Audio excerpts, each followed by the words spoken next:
Assalamualaikum warahmatullahi wabarakatuh. Alhamdulillah wa nusalli ala rasulillah. Bismillahirrahmanirrahim wa alaihi natawakkal. Teman-teman yang saya cintai, alhamdulillah dalam keadaan sehat wal afiyah. Begitu juga teman-teman, saya harap keadaannya sehat wal afiyat. Cuacanya begitu mendung, bahkan cenderung deres. Ini di Malang sekarang juga lagi hujan. Tapi adminnya nagih ke saya, hari ini harus bikin konten karena besok mau libur katanya. Ya sudah, kita baca salah satu hadis saja. Hadisnya luar biasa ini menurut saya. Hadis ini kita ambil dari kitab Riyadhus Shalihin yang sering kita baca. Hadis yang ke-67, hadis ke-8 di bab ini. Langsung saja kita baca. Bismillahirrahmanirrahim. An Abi Hurairah. Maksudnya hadis ini diriwayatkan oleh Sayyidina Abu Hurairah. Jangan sampai salah memahami. Abu artinya bapak, Hurairah artinya kucing. Loh, masa sih Rasulullah itu dawuh sama bapaknya kucing? Enggak. Maksudnya adalah ini panggilan salah satu sahabat CS-nya Rasulullah. Loh, kenapa kok dikatakan CS? Karena Rasulullah sudah menjuluki dengan apa sifatnya. Nih kalau nggak CS kan nggak mungkin dipanggil, hei bapaknya kucing. Enggak. Nama asli beliau adalah Abdurrahman.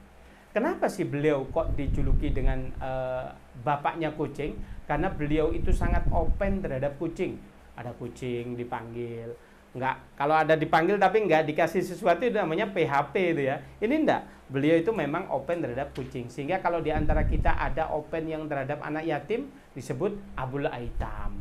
Kalau open terhadap janda-janda muda begitu ya, disebut Abu Janda gitu ya. Ya, kita lanjut aja, kita bercanda sedikit. Hadis ini yang ke-67 diriwayatkan oleh Sayyidina Abu Hurairah radhiyallahu anhu. Abu Hurairah atau Abi Abdurrahman yang insya Allah diridhoi oleh Allah Subhanahu wa taala, bahwasanya beliau berkata, bahwasanya Rasul sallallahu alaihi wasallam bersabda, apa? Min husnil islamil mar'i tarkuhu ma la ya'nihi. Hadisun rawahu Turmudi wa ghairuhu. Nah, hadis ini dikatakan bahwasanya kebaikan di dalam agama Islam yang separuh itu terdapat bagaimana hambanya atau pemeluk umat Islam itu sendiri kalau dia mampu meninggalkan sesuatu yang nggak baik atau yang nggak manfaat. Ya, di Islam itu kebaikannya luar biasa. Tetapi yang separuh itu diambil dari mana? Kalau seseorang mampu meninggalkan sesuatu apa yang nggak manfaat. Yang kedua, yang apa? Yang jelek begitu. Maka yang jelek dan yang tidak manfaat apabila kita mampu meninggalkannya, maka kita sudah mendapatkan separuh dari kebaikan yang ada di Islam itu sendiri. Hadis ini diriwayatkan oleh Imam Turmudi wa ghairuhu dengan para a'immah yang lain atau imam-imam yang lain. Kita ambil hikmah daripada hadis ini. Maknanya sebagian di antara kita, banyak di antara kita suka melakukan sesuatu yang tidak manfaat. Yang pertama, melakukan. Kita ambil contoh. Orang itu kadang melakukan sesuatu iseng. Kita ambil contoh. Kita ambil sendal teman kita pas di masjid, kita umpetin. Itu kan tidak manfaat, tetapi malah membingungkan orang. Kita ngeprank teman kita ulang tahun yang tadinya bahagia, dikasih telur, sehingga banyak loh ada orang yang trauma karena apa? Dikerjain habis-habisan sama temannya. Bahkan ada itu yang diikat apa sampai hampir pingsan, itu juga ada. Maka itu sesuatu yang tidak manfaat, tinggalkan. Kalau Anda mampu meninggalkan itu, maka Anda sudah mendapatkan separuh dari kebaikan yang ada di dunia Islam ini. Luar biasa sekali. Ada lagi keisengan-keisengan di antara kita. Kita beli cat pilok. Cat pilok itu tembok-tembok yang sudah bersih dicat sama yang punya, kita tulisin. Kalau mural itu bagus, ada kata, ada seninya. Tetapi ini orang nggak bisa mural, tapi hobinya coret-coret. Ditulisin, mohon maaf kalau ada kata-kata yang kurang baik, ditulis apa? Kalau di bahasa Jawa itu meso barangkali ya. Itu kalau orang setiap membaca itu jatuhnya meso, itu menjadi apa? Dosa jariah. Setiap orang melihat tembok itu meso itu, maka itu akan setiap orang meso mendapatkan dosa dan kita juga mendapatkan dosa. Apalagi ada orang yang menulis, mohon maaf ini, kemaluan seorang laki-laki, kemaluan seorang perempuan. Setiap orang itu menghadap tembok itu membaca, maka kita juga akan mendapatkan dosa. Jangan iseng. Nah, ada lagi nih di antara kita. Wah, kalau iseng-iseng bikin status. Yang mana kita bikin status iseng dengan kalimat apa? Kalau kalimat kita itu provokatif terhadap suatu kejelekan. Yang membaca status kita itu terprovokatif, maka kita juga mendapatkan sesuatu dosa kalau dia dosa. Makanya jangan sampai kita dikit-dikit share berita yang hoak, itu keisengan yang tidak boleh. Maka kita menghindari sesuatu perilaku yang sifatnya tidak ada manfaatnya, apalagi itu sesuatu yang buruk, maka itu mendapatkan pahala yang besar di sisi Allah Subhanahu wa taala. Lalu di antara keisengan kita, kalau amalan insya Allah kita sudah bisa mengerem. Tetapi kadang bukan amalan, tetapi cenderung kita mengkoleksi sesuatu yang tidak manfaat. Kita ambil contoh, kita beli tas. Ibu-ibu ini sudah punya tas 2. Maka membeli lagi yang tas 2 ini sehingga nggak dipakai, sampai jamuran barangkali karena jarang dipakai, sehingga ini rusak.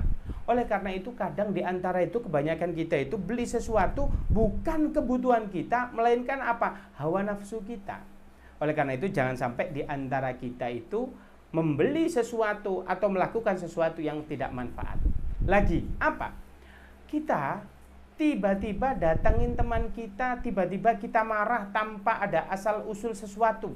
Karena mungkin kita punya masalah, sehingga teman kita yang tidak ada masalah kita marahin. Maka ini juga jangan. Ada pesan dari hikmah hadis ini yang sangat luar biasa. Ayo kita tinggalkan suatu keburukan atau sesuatu yang tidak manfaat di antaranya. Ini pesan yang sangat luar biasa. Apabila kita berdakwah atau berkata sesuatu yang baik, tetapi tidak pada tempatnya, jangan. Dakwah kita baik, tapi orang itu tidak mau menerima, jangan dikasih dakwah tersebut. Saya ingin cerita sedikit.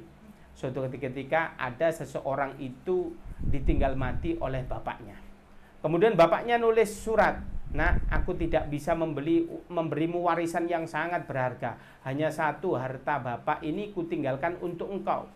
Kemudian ambillah di sini, ini kuncinya, kamu ambil. Kemudian setelah itu setelah dibaca suratnya, diambil kuncinya, ternyata di gudang bawah ini ada sesuatu yang berharga bagi bapaknya. Setelah dibuka, apa yang terjadi? Ternyata sepeda 70. Nah, itu kalau zaman dulu Honda 70 dibuka, Masya Allah. Ini antara seneng atau tidak. Kemudian orang ini berpikir, gimana ya caranya motor ini jadi duit. Dibawa ke Pegadaian, ditawar oleh berapa sama Pegadaian? Hanya ditawar 1,5 juta. Dijual ke pemulung, ya yang tukang rosok begitu ya, ditawarnya hanya 1 juta rupiah. Nggak mau ini. Peninggalan bapak saya hanya dihargai 1 juta sama 1,5 juta. Terus bagaimana? Suatu ketika dia itu jalan pakai motor ini. Kemudian pada saat itu berpapasan dengan geng motor pecinta Honda klasik. Kemudian motor-motor ini semua berhenti. Kemudian melihat terkejut bagaimana motor ini begitu originalnya luar biasa. Kemudian orang yang pecinta motor klasik ini mendatangi, "Pak, mohon maaf, apakah motornya dijual?" "Iya." "Berani berapa Anda?" "Sudah, saya tidak nawar, saya beli 30 juta. Maknanya kalau kita memberikan sesuatu kepada orang yang mencintai, maka kita akan dihargai. Kalau sepeda 70 di pemulung akan dihargai 1 juta. Kalau sepeda 70 bagi orang yang tidak suka ditaruh Pegadaian hanya 1,5 juta. Tapi sepeda 70 diberikan sesuatu kepada orang yang mencintai, maka dihargai yang sangat luar biasa. Begitu juga kita, apabila kita berdakwah kepada sebuah komunitas, apabila komunitas itu tertarik, maka berdakwahlah. Jika tidak, jangan menghabis-habiskan waktu. Kita datang, nggak pernah dihargai, kita dicuekin dan lain sebagainya. Maka ini sesuatu yang kurang baik. Maka dari hadis ini bisa kemana-mana. Intinya, tinggalkanlah sesuatu. Satu, yang tidak bermanfaat. Yang kedua, sesuatu yang buruk. Kita ambil contoh sesuatu yang buruk, baik itu amalan, baik itu hobi yang buruk, baik itu apa tadi, itu semua tinggalkan. Maka kalau Anda mampu meninggalkan sesuatu yang buruk itu luar biasa. Dikategorikan oleh Allah Anda sudah mendapatkan separuh dari kebaikan yang ada di Islam itu sendiri. Oleh karena itu, ayo kita berusaha meninggalkan sesuatu yang tidak manfaat, sesuatu yang buruk dari kebiasaan kita dan hal-hal yang buruk dari diri kita. Oleh karena itu yang bisa saya sampaikan. Saya akhiri. Assalamualaikum warahmatullahi wabarakatuh.